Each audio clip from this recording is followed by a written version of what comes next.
Okay, we are live and oh God, I'm so excited for today. Welcome to episode 24 of the Practical Magic Show. We are with one of the most magical people on the planet. Yarixa is here to talk about being unleashed. So for me, the Practical Magic Show, to give everybody a background if you're tuning in and even you a little bit, it started out to be really about creating really unbelievable external results in a very magical way. But as the show evolves, it's it's really flipping on its head. It's about creating internal results and an experience of self and life that feel magical, and then just watching life kind of transform without very little in force, maybe effort, but lots of ease. And to me, nobody represents that more than you, I don't think. And I have more of a history with you than you do with me. I want to talk about it. I really do. I'm excited. So and thank you for having me. Yeah, thank you for being here. So I met you when we both did a web summit years ago. Okay. I honestly can't even remember what it was called. It was about something with women. And I watched your interview and I've followed you ever since. This must have been like 2017, 2016. So it was a long time ago. Okay. And so it's been really, really, I always resonated very much with the soul body method and approaching health and wellness from this much more spiritually grounded place. And so I followed you in that capacity, but I've been blown away by your evolution. Blown away by your evolution. And if you scroll from your Instagram, like from where it is now way back, it's amazing. It's amazing. It's just so good. And the way that you just what's the word? Unapologetically, authentically just put your whole self out there is so inspiring. And what you've been able to create in the process or as a result of that, or in conjunction with that, really makes me feel excited. So I know you talk about the concept of being unleashed. I'm really excited to be with you here today and understand more about what that looks like and how we can do more of that. So thank you for being here. Oh my gosh, what a pleasure. Thank you so much for, following what it feels like, just like the reflection of you that right? It almost feels like there I am. And so there's a magnetism to your own personal freedom and your own wildness that exists inside of you. Did you catch that, or did that break up a little bit? No, I caught it all perfectly. And it's really just beautiful to see you on the continuous, at least desire. The desire is what then allows you to keep moving forward in that direction. I think that desire, a lot of people talk about like desire being a bad thing, because it creates a level of attachment and it comes from a certain place, from an egoic place. But I actually think desire, I actually wrote a piece about this in one of my pieces of poetry called Muse. And one of the lines, it says, it's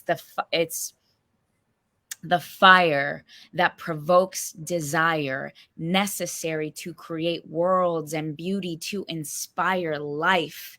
Oh, life, what a present that requires presence. And your angelic essence gives us the ability to access our creativity. Blessed you be, right? It's like the desire is what creates worlds, right? And it's the fire underneath it that gives us access to the desire. And so, yeah, it's been for me, I think I've been unleashing for a long time. It's been a gradual process until the process it was too much inside of my being. It was like almost like I was going about it like step by step, until it reached a point that there was so much energy, a universal energy that lived inside me that needed to explode. So it had to come out in a form of explosion, or I would have died. My spirit would have died, and I would have lived a life that was numb, or a life that was not what I'm fully here to do on the planet. And of course, like on a physical level, it takes a toll. On a spiritual level, it takes a toll. On a mental level, it takes a toll. And so I just had to say fuck it and just do the damn thing. And it happened for me in 2017 specifically. And I literally, there was just a moment in time, and it was like New Year's, and I was in celebration with some of my friends, and I danced in a way, with them being in my presence, because they were liberated, they were artists, and I called them into my field to show me, the possibility of what it's like to be a liberated being.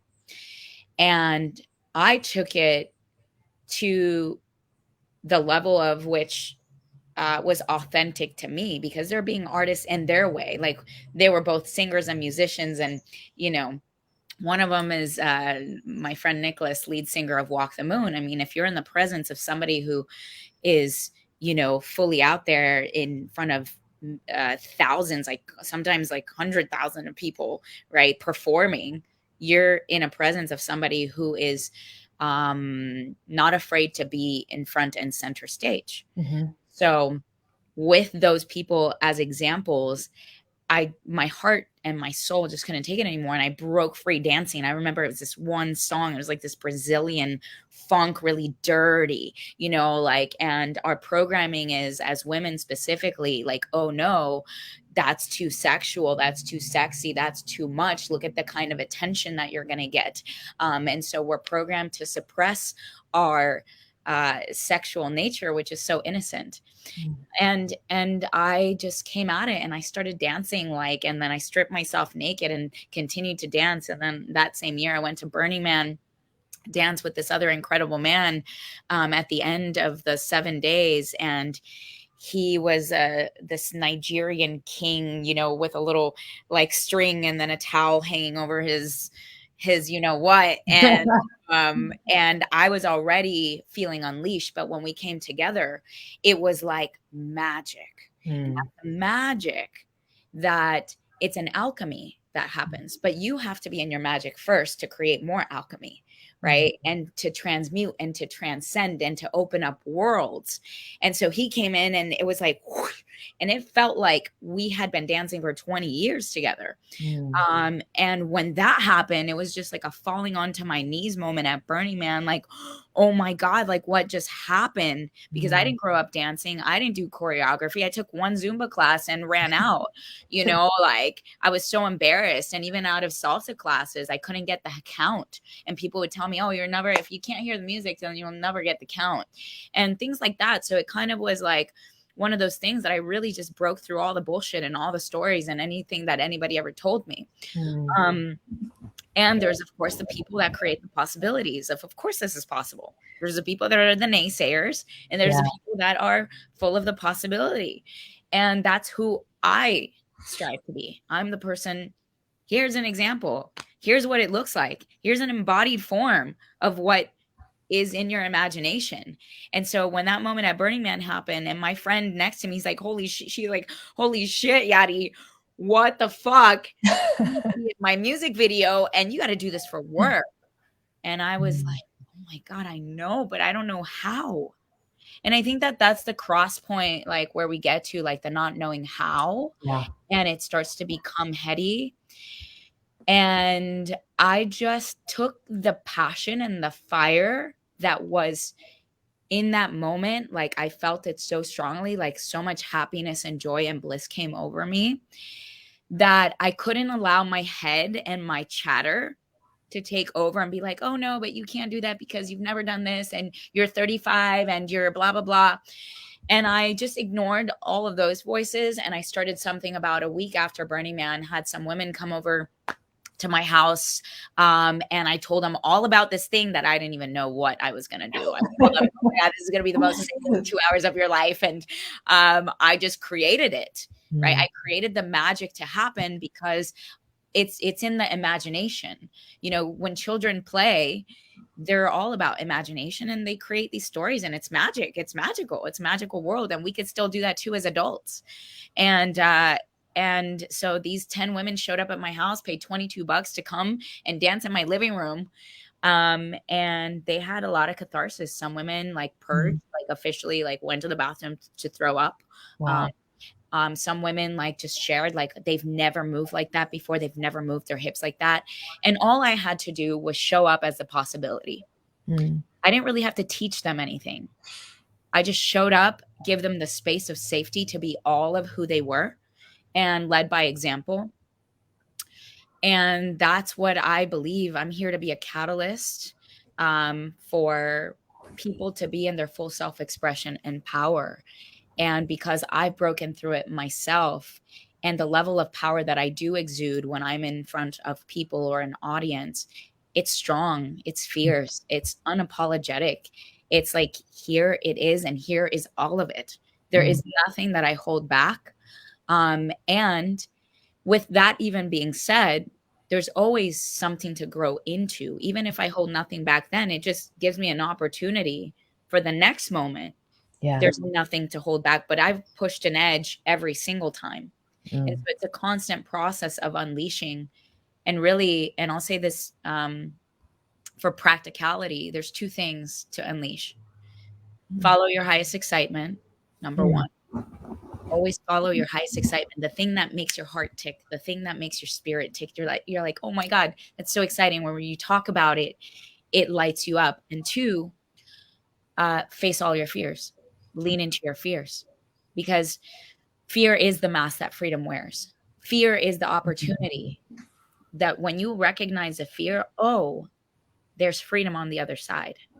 That's what you look at it as, not like, oh no, I got to push it away. It's actually, oh, I wonder what magic lies there. I think that's so powerful, that fear is the mask that freedom wears. Oh my God. I mean, it's so true. I mean, so many times I can look back at my, what's that? The times that we're living in. Yeah. It's representative of the sense of separation that we've had.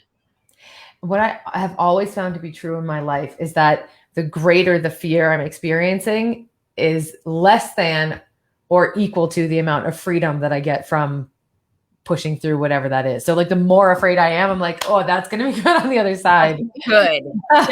See whatever that is. Yes. You know, I think, you know, right before we got on live, I read you a piece from my book that is one of my favorite. And it was this like, and let me actually back up, because I love that you said I'm a catalyst, because in my intro of you that I wrote for the show, I was like, you can't even look at a picture of her without catalyzing some kind of change internally. You are that power that you're talking about is so real. And I wrote that piece that was catalyzed by my relationship, even just to you, through what you're putting out in the world, that started to shift and stir this like, fuck it, like feeling like, let her out. God damn it. You know, just like part angry, part excited, part, you know, like so much energy. And I have shared that piece with several women who have just been blown away by just, I think, you know, it seems to me that and I can speak to myself, but also other women that I know, it's like some, and maybe not even just women, but don't even know that don't even know they're leashed. Correct. It's like the fish that doesn't know that it's in water. Yes. Right. But there is this kind of deeper knowing that like, there's something more, there's something else, there is more to experience, there's more to feel. And I think for most of my life, I tried to satisfy that knowing with more success. And it didn't work. Actually, it did the opposite. And so and not that like, I'm not saying I'm always going to be a high achieving human being. Like that's never going to go away. But there's this, it's like it's grounded now in something more spectacular, more fun, juicier. And so is that what you have? Because from the outside, it looks like as you've unleashed, your world has only like blown up and expanded in like amazing ways. Can you talk about that? God, thank God I unleashed. Thank God. Like I could cry about it because it's like, I really, if everybody knew their magic and their power, that's all I ever wish that people get to know. Because it's like, you're here to discover your magnificence. And you've been given a body in this human form to do it. And our senses guide us into discovering ourselves, right? Like when you're sick or ill or depressed, it's showing you that you are out of alignment with who you really are. And that's the opportunity right there to be like, well, what do I want? Mm-hmm. If this is not it, because obviously I'm suffering, if this is not it, then what do I really want? And when you take that step, even if it's a tiny step, it doesn't have to be a leap. And sometimes it does. Sometimes it's like jump and the parachute will open. Mm-hmm. Like that happened for me. But I took a lot of steps before I got to that point, you know? And when you do take that, your entire world, like the people that you want to be surrounded with, will show up. You know, the people that you imagine that it would look like will literally be there. Your finances will be more abundant because I believe that the more you are you, the more you get paid. Mm. Because you are opening your channel to receive a more abundant state of currency, right? If your channel is closed, well, you can only receive so much through that channel that passes through, and currency is a flow. And so there's a way of there's no separation between you and money, or between you and relationships, or between you and anything. And so even with money, there's a lot of talk about manifestation as if it's this thing out there, this success out there, but there's a way to embody it. There's a way to actually not have it come and go away, and be on this like hamster wheel to always have it, but rather to be it, to be the currency. And the way that you do that is to, the more you open and the more you be yourself, the more you're going to naturally magnetize to you all of that you are, including all of the finances, including the beautiful, heart opening relationships, trustworthy relationships, transparent relationships, that there's nothing to hide, that there's no hidden agendas. Like your world becomes truthful and magical without agendas. And currently, our society, there's a lot of hidden agendas in our government, you know, and in the entire world, with who is siding with who, and they're doing it for what reason, and what power do they want to gain. And it's false power anyway, because anything can be swept under the rug out of you, like at any given moment.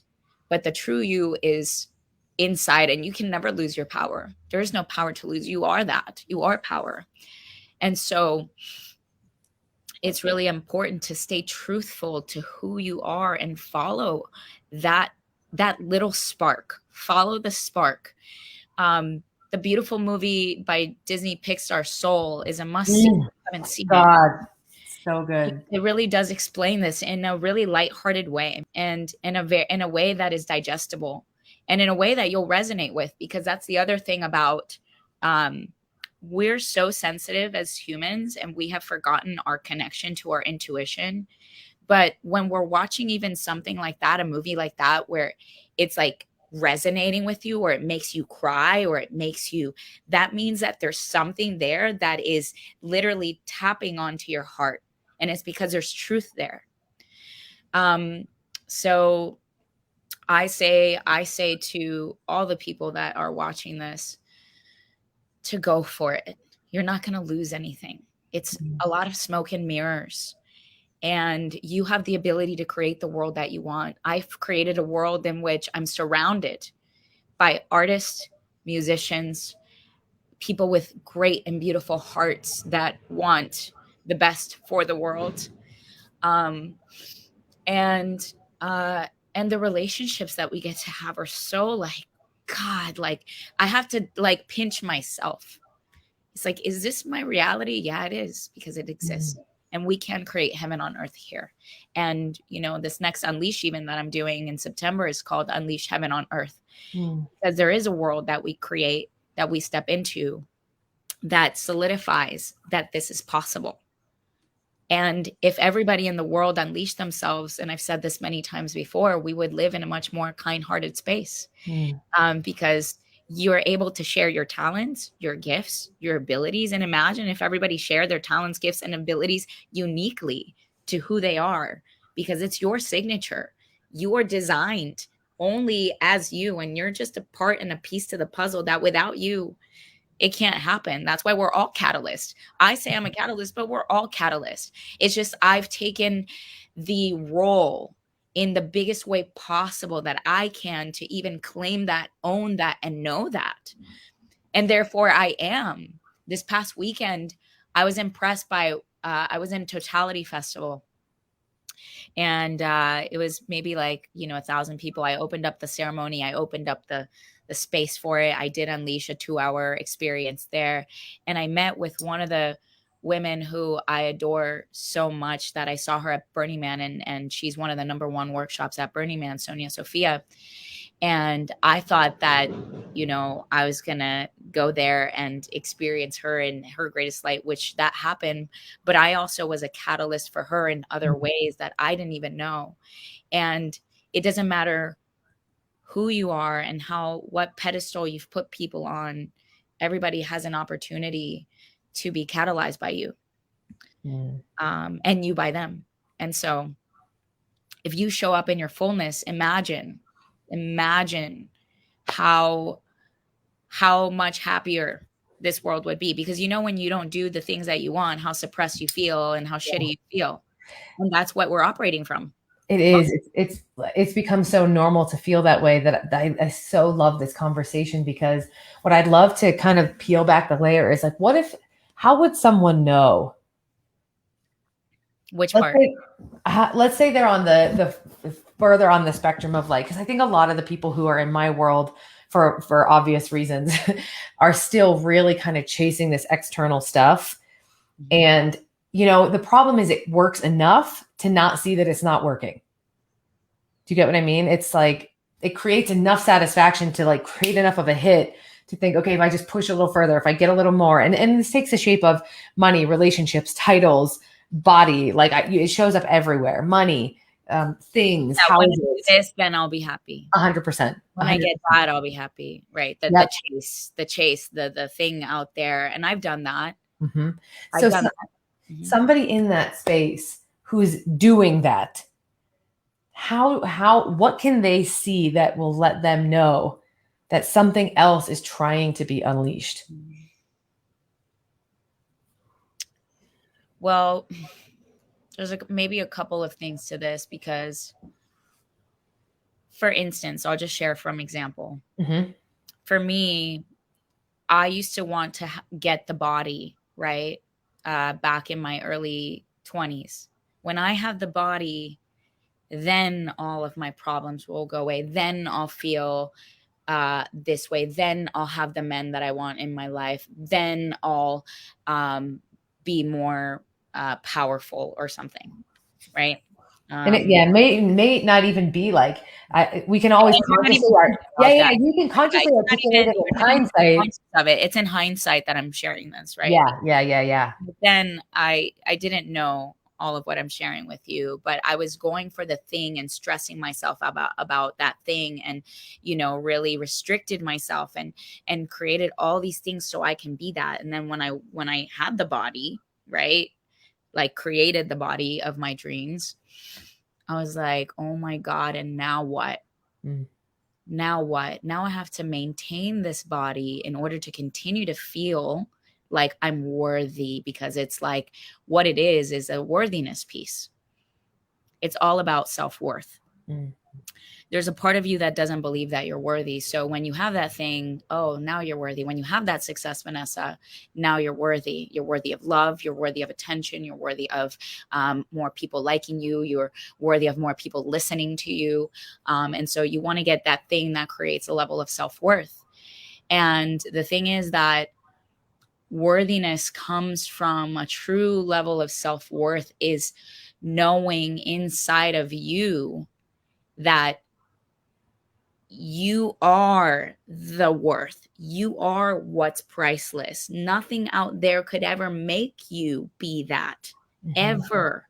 Because you're gonna find, you can go for it, go play around. Sometimes you need to go play it out for yourself, like you and I have. We played it out, and you're like, why am I so miserable? Yeah. Why am I still unhappy? And it's because we haven't claimed our self-worth yet. And how we claim our self-worth, first of all, is... Can I pause you for 1 second? Because I want to, I'm so, gosh, don't lose any of that, because I'm really excited for that. I want to just slow down a tiny bit into the not just articulating the not hindsight reflection of unworthiness, because I know I've never done this. So I'm just play with me in the moment here. Oh, yeah. Creating magic in the moment. That's right. I don't necessarily, we know that people aren't consciously thinking, oh, when I get the body, then maybe we are a little bit, but most of the time it's like, it's more of a vagueness, right? It's like a vague chasing dissatisfaction feeling. And I just want to slow down to articulate that so people can identify, oh, that is what I'm doing. That is what I'm feeling. And sometimes I think that if we articulate it in hindsight, or like we're talking about the fact that it's worthiness, but in the moment, I don't know that we're experiencing it consciously as unworthiness. So how would you describe like how it was when you were trying so hard to get the body, but it wasn't that consciously articulate, what you're so aware of now? Well, what I was experiencing was my body was responding to me and like having digestive issues, loss of sex drive, feeling on edge, feeling like anybody could say anything. And I was also extremely sensitive. So if anybody told me something, it would like trigger a response that was I was either in tears or in anger or in some form of like density.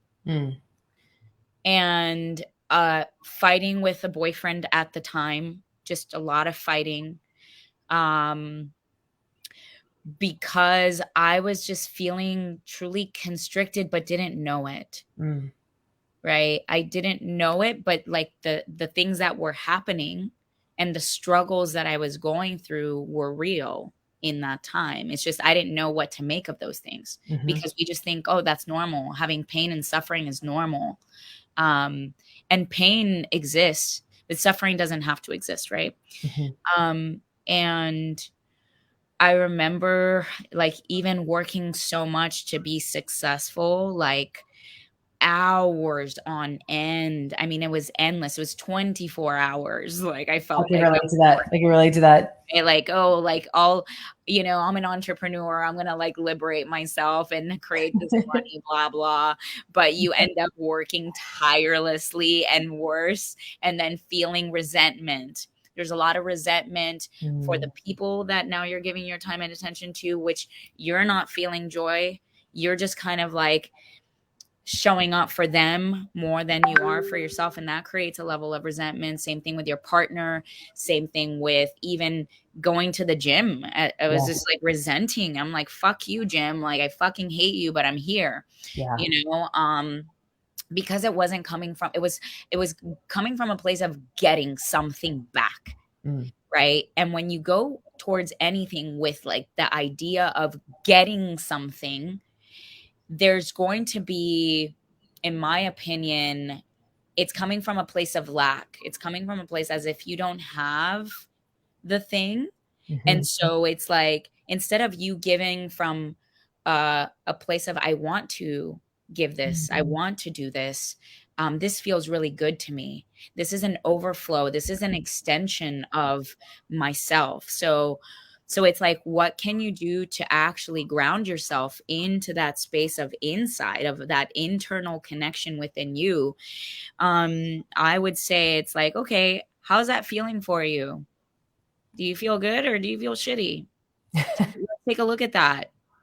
Yeah, and Yeah. let's look at the beliefs that you're having about it, whether it's the relationship. Okay, are you blaming it on your partner? Are you putting the things outside of you as if you're not responsible? Mm. What are you responsible for? Start taking responsibility, because you're making choices consistently, moment to moment. It's your Yeah. choice. Yeah. Where are your boundaries? What feels good to you?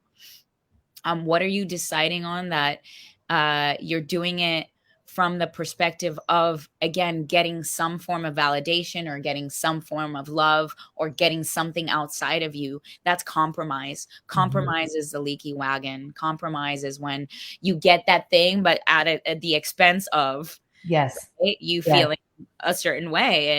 And I'm sure you've experienced this, Vanessa, where in your drive towards that, the shiny, dangling, carrot over here, what's happening for you? Where's the suffering is happening, right? Mm-hmm. And so it's like getting in touch with yourself and listening for, does it feel good or does it feel shitty? How does this food even feel for me? Does it make me feel bloated and lethargic, or does it make me feel energized? Not doing it because you're trying to get the body, or thinking that, oh, that's healthy. Somebody defined that as healthy, so I'm going to do that. If Mm-hmm. it feels shitty for you, I don't care how healthy it is, right? It's like to really, really be honest with yourself. Stop looking at what people have said, what the programs are saying, what you've been conditioned to be. What is your happiness? What is your truth? Because there's so many programs, so much of it. It's like, I mean, we're programmed to believe that, go straight to college after high school, because this is how you get to be successful, for instance. That's just a belief. Is that really true? Mm-hmm. I mean, let's take a look at that. How many people are happy after they've chosen the career and gone to college and are in debt and Yeah. now have the title? Are you fucking happy? And that's the question. Are you happy? Are you doing what you really want and enjoy? And there's nothing wrong with intellect and being an academic, because I think that that's powerful and knowledge is power. But there's also another level of power that people sort of think it's less than, and people think intuition is less than intellect. That we value, especially in the States, more intellect than our own intuition. Absolutely. Like, we've lost connection with our highest and greatest power here. They can both be equally powerful, and sometimes I even think that intuition can be more, because you're experiencing and sensing things from a more whole perspective versus a linear perspective. And I think that's a lot what's going on even with our masks and the agendas of the media. It's very linear, and that's a whole rabbit hole to unpack for sure.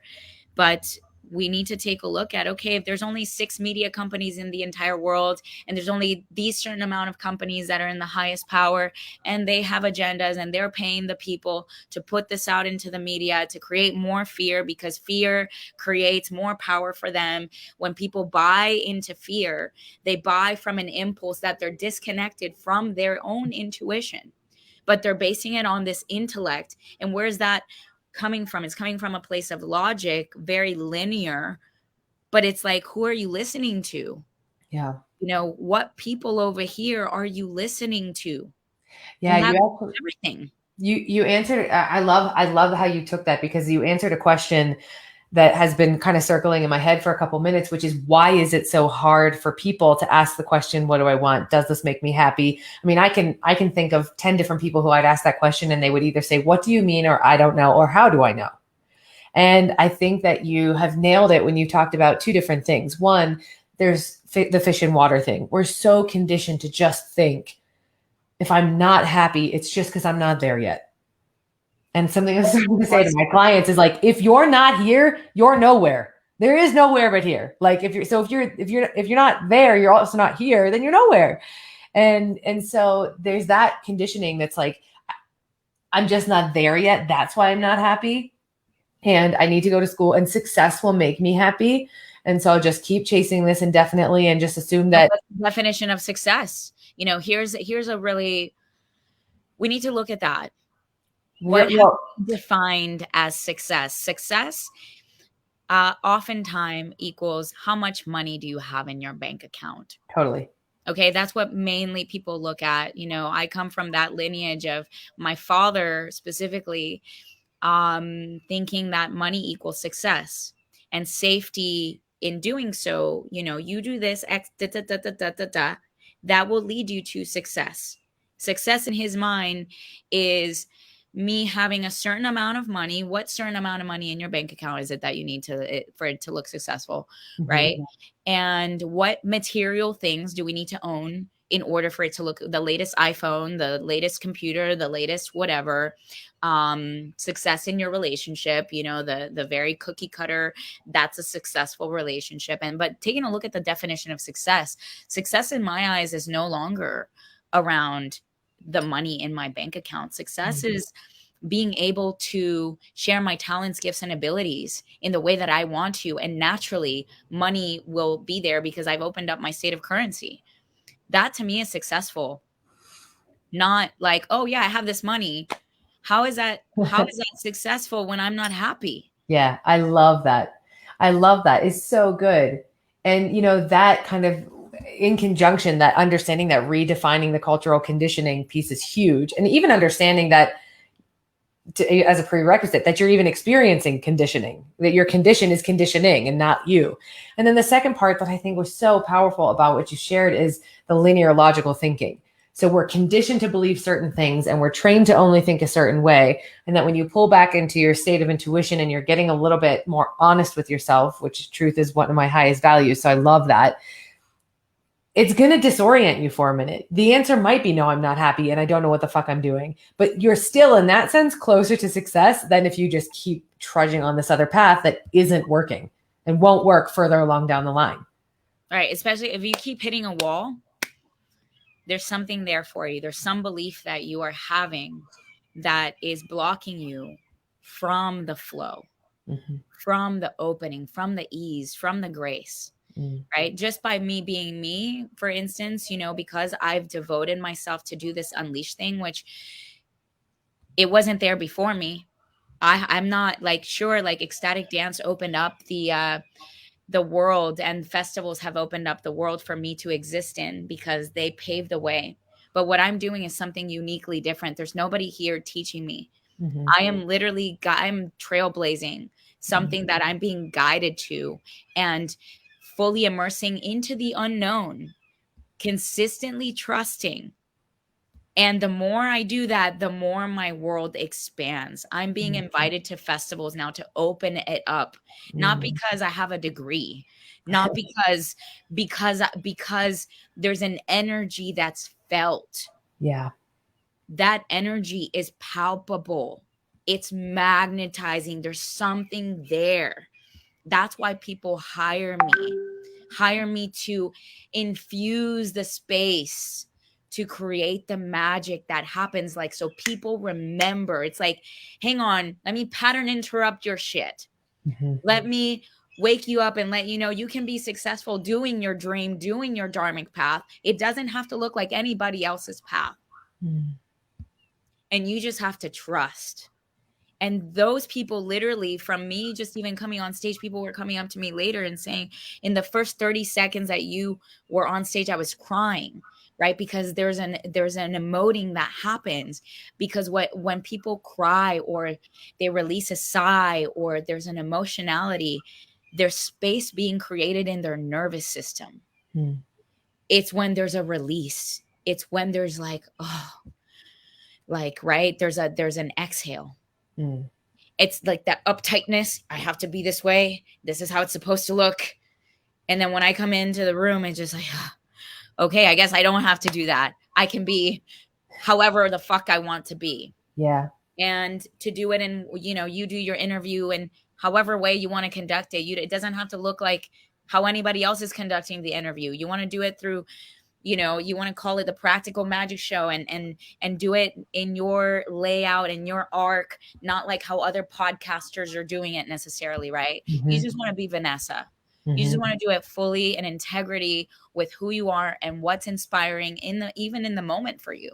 And I Absolutely. encourage that, you know, with everyone to just really take a look at all that, question everything, question your beliefs. Is it true that I have to get married and have a child by X amount of, you know, like by a certain year? I'm 39, I'm about to be 40.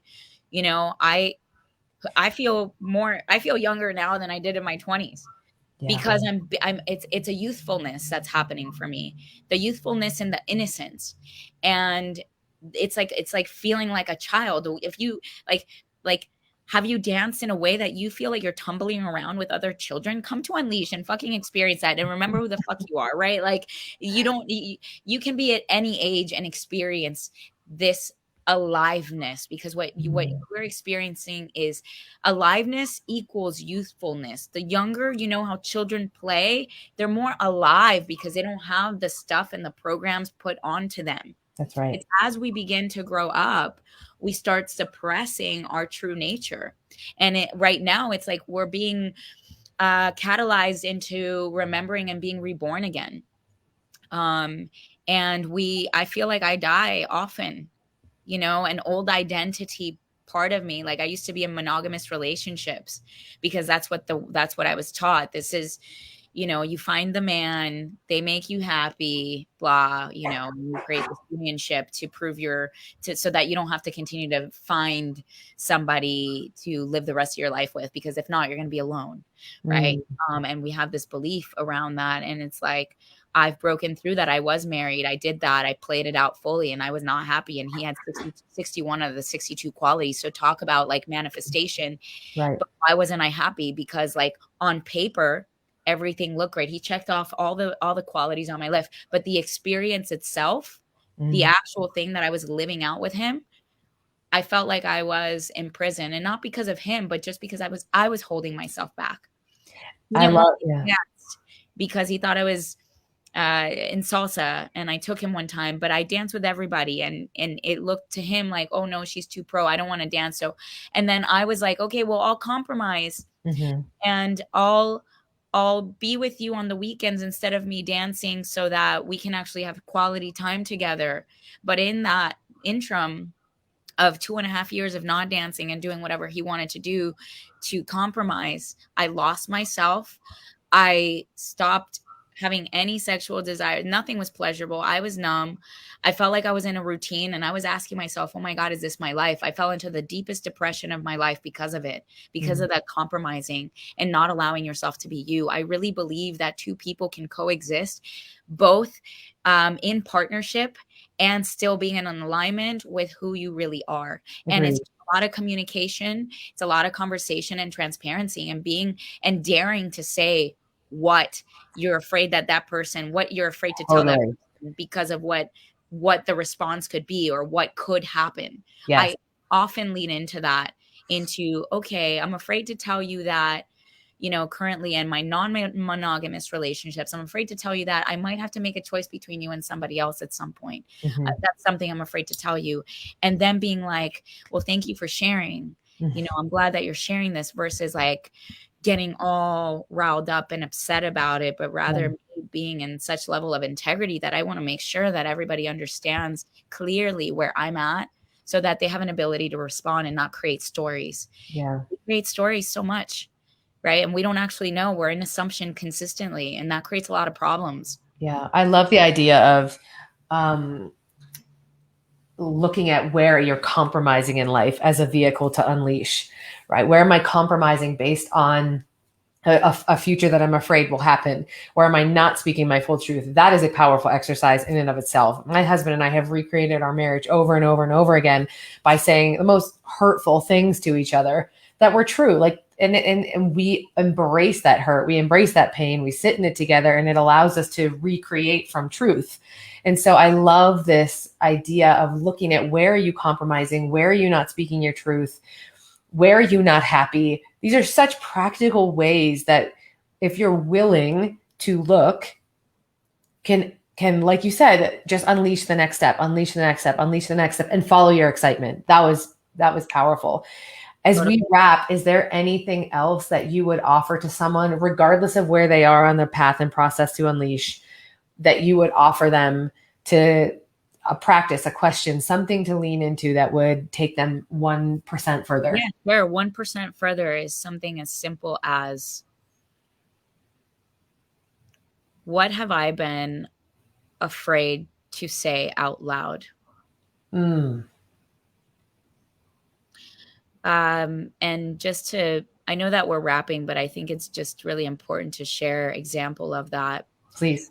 There was a part of me that um, I've liked men and women for a long time, and I didn't come into my sexuality with women until the age of 24, partially because my mom, when I was younger, she would comment on when two women were kissing or something. Oh my God, how gross. And like turn away. So in my subconscious mind, right, the thing that we store back there in the back burner, I'm like, oh no. Like, and even though I might have had like a desire or an inclination to be attracted to women, I pushed it down completely because I knew that if I did, or I thought, let's just say I thought Yeah. that if I did, my mother wouldn't love me Mm, as much, and I would lose her love. mm. So therefore, somehow I created in my mind that it was gross too, Yeah. Yeah. right? And I literally was grossed out, and I made it become my reality. Yeah. And I Fascinating. wonder where, whoever's listening, it doesn't have to be this, but somewhere along the line that you picked up something from someone, whether in your family, society, the government, education, whatever, that you've made it to be true, but is it really yours? Hmm. And when I finally unleashed that part of me where I ended up kissing another woman at the age of 24, I almost went into a full panic attack because I was like, I thought I was going to die. I was Hmm. going to lose the love of my mom. I was like, oh my God, I'm gay. Oh my God, am I gay? Hmm. Um, and didn't know if I was a lesbian, not a lesbian, the confusion, Yeah. right? And it was until this past year that I actually said it very casually. So it took me 15 years after to even say it out loud. I didn't feel like I wanted to stir the pot. I was still very comfortable in my sexuality. So I'm grateful that I lived that out and that I didn't hold that back, because I think that would have created a lot of issues within my being. Hmm. But that's to the degree of what I'm talking about, of unleashing, like to be really truthful and honest with yourself, that you don't just adopt somebody else's belief, because you're the one who's living your life. It's Yeah. nobody else is living it for you. And my mom has lovingly accepted it Mhm. and is now lovingly accepting Unleash. But at first, it was jarring for her because, Yeah. like, wait, but what are you doing naked and all these men looking at you and da da da da. And I had to get her off of my Instagram and get her off of my socials because it was creating. So I had to create boundaries. Yeah. It's been like 4 years now, and she's now coming into it. But I couldn't stop myself from being myself to people please her, because she is unleashing through me. She is actually opening up her world through loving and accepting me, because I'm an extension of her. Yeah. That's So beautiful. whatever you do for yourself, you're doing it for your past lineage and your future children. And so it's in the now that you get to heal. So that's what I would say. Take this opportunity to look and take inventory right now and see, what thing have you not said out loud to yourself and admitted and accepted? And the acceptance, there's an immediate forgiveness. When Yeah. you accept a part of yourself and stop judging it, you automatically forgive, because to forgive means to give up. It means to, whatever that belief was, you give it up so that you can accept. It's like as above, so below. Mhm. And that's my last thing that I can share. And I would also love to just say, if you guys can make it out to Unleash Heaven on Earth, Yeah. September 17th through the 19th. And Vanessa, maybe you could give a link for that, and Yep. follow me on at Unleash Movement. That's present tense, Unleash Movement. and about 40 something tickets left. It's about 150 people, closed container. People in 3 days literally do transform because they do step into a world. It's a sober experience too. Yeah. That I makes it. love that. I love that. I love that so much. So I will, if you send me a link, I'll post it Yeah. in this live, and I'll send it out everywhere that we're sending this as well. Thank you so much. There's so much in here. There's so much in here that was spoken. There was so much in here that you just brought with your energy. There's so much practical. There's so much freedom. There's so much permission. I love it. Thank you so much. Thank you, love. Thank you for sharing your light, and grateful that you have this platform to share it with people because people need to hear this, right? Thank you. Yeah, thank you.